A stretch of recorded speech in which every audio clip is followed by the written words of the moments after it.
Hi, this is Larry Feldman with a lesson on function transformations. There are four main transformations for functions. Of course, there are an infinite number of transformations, but there are four main ones that we're going to look at, and we're going to look at them one at a time first, and then we'll put them all together. So the first transformation would be of this type: g of x equals a times f of x, where we're starting with f of x, multiplying it by a, and getting g of x. And a has an effect as follows. If a is less than 0, this is a reflection over the x-axis. And we'll do an example to illustrate this. If the absolute value of a is greater than 1, this is a vertical stretch. And if the absolute value of a is less than 1, it's a vertical shrink.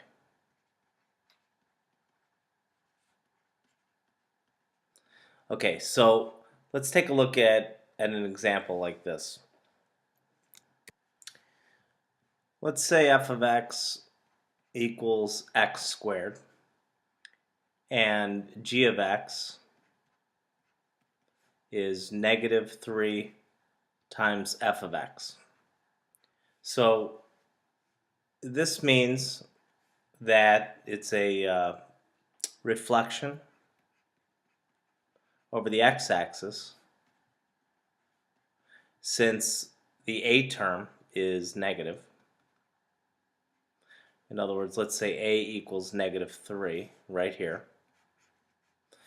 Also, since the absolute value of a is greater than 1, this is a vertical stretch by a factor of 3,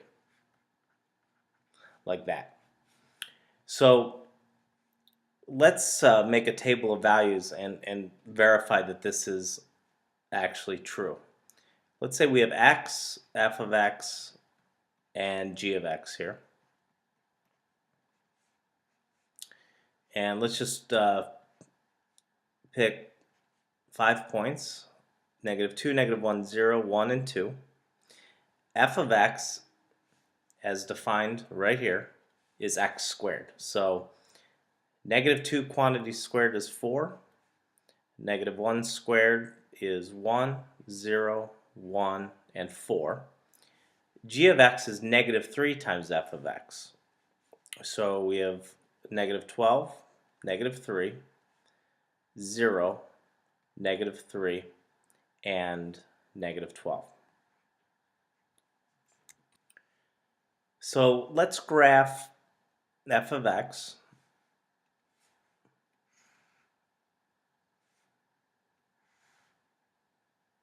and g of x like this.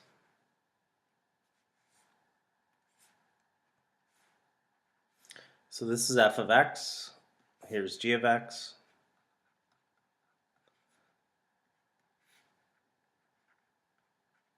And using our table to the left,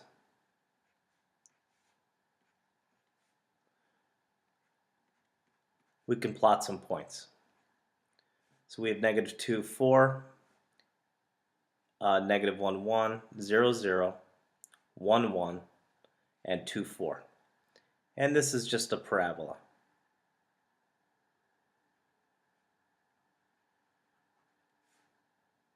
Happen to miss most of those points. You get the idea. Let's change colors here, and we'll go to g of x.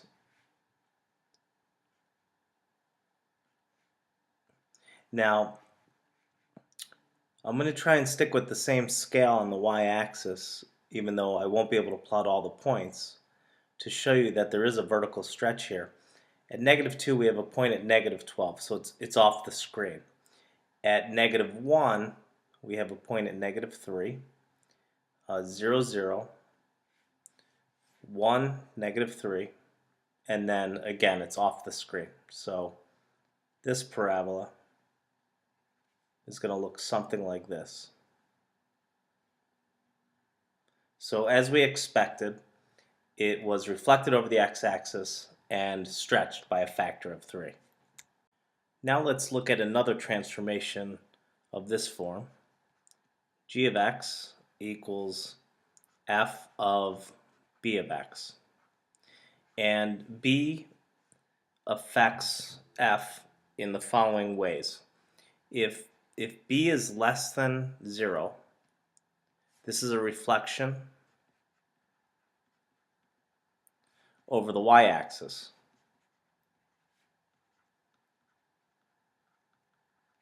If the absolute value of b is greater than 1, this is a horizontal shrink. This might seem counterintuitive, but in our example it should clear things up. Unlike the vertical example, the vertical stretch and shrink example, this constant, if it's greater than 1, if the absolute value is greater than 1, is a horizontal shrink, not a stretch.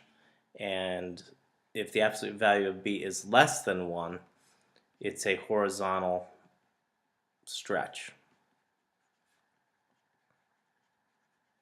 So let's take a look at this using an example. Let's stick with f of x equals x squared for consistency, and we'll say g of x equals f of 2x. Now, by substitution, what is f of 2x? Wherever there's an x in here, that was bad. Let's use a different color. Wherever there's an x, like this, we have to replace it with 2x. So this becomes 2x squared, just subbing in 2x right there. And that simplifies to 4x squared. So let's make a table again. X, f of x, and g of x. And we'll use the same 5 x values. And what is f of x? Well, we did this last time. 4, 1, 0, 1, and 4. And g of x, using this equation, is 4 times x squared. So if x is negative 2 squared is 4. 4 times 4 is 16. If x is negative 1, we have 4 times negative 1 quantity squared, so that's 4. This is 0, this is 4, and this is 16. So let's graph these.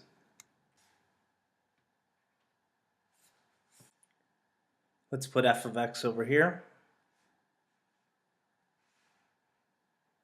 and g of x,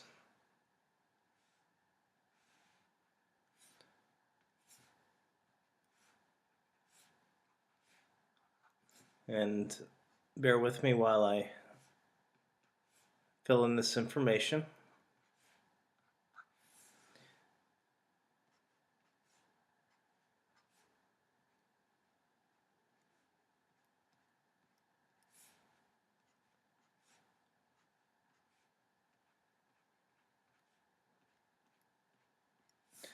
Awkward silence. Okay, so on the left we have f of x, negative 2, 4, negative 1, 1, 0, 0, 1, 1, 2, 4. And this graph, just like before, is a parabola, roughly like this.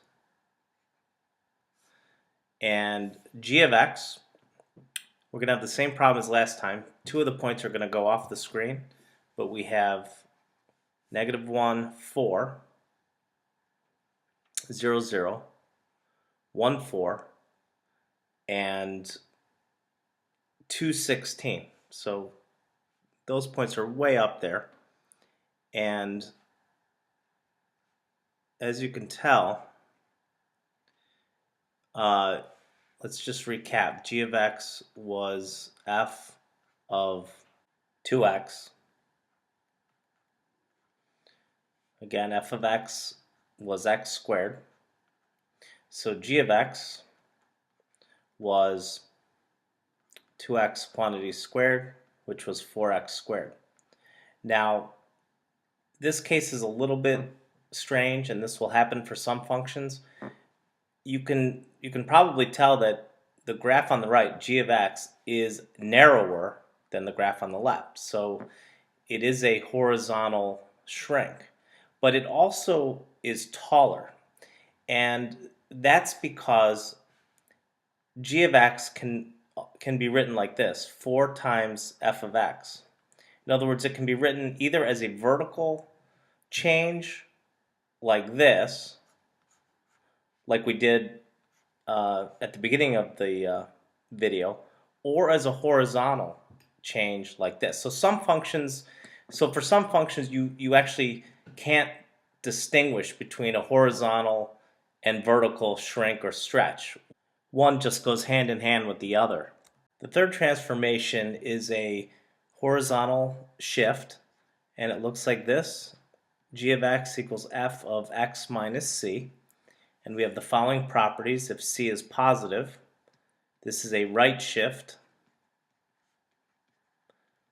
by c units. And if c is negative, it's a left shift